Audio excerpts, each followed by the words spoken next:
Dans les couloirs de la CPU, la clinique psychiatrique universitaire, la réforme des hospitalisations sans consentement en psychiatrie ne semble pas vraiment avoir changé le quotidien.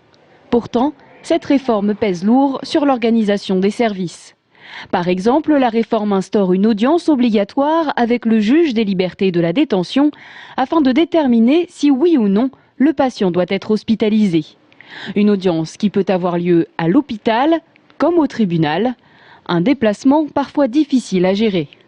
Pour une dame qui était encore en soins très actifs, il a fallu un accompagnement avec 3 personnes, ce qui bien sûr, si ça devait se multiplier, est extrêmement lourd en effectif de personnel qui ne peuvent donc pas participer à d'autres activités pendant ce temps-là. Ainsi, si cette intervention de la justice est plutôt bien perçue, puisqu'elle permet de garantir les droits des patients, c'est sa mise en œuvre qui est contestée. De même pour la période d'observation de 72 heures à l'admission du patient, que certains professionnels assimilent d'ailleurs à une garde à vue.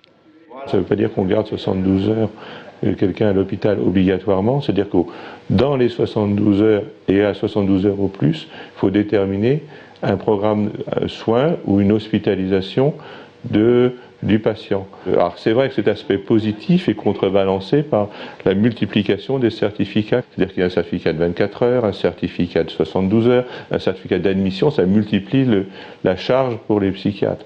Tout ne serait donc pas négatif dans cette réforme, mais faute de moyens, certains médecins en viennent à parler d'un projet sécuritaire. Car il ne faut pas oublier le contexte de faits divers dans lequel cette réforme a été pensée. Même si, comme les psychiatres le rappellent, la majorité de leurs patients souffrent de dépression ou de dépendance.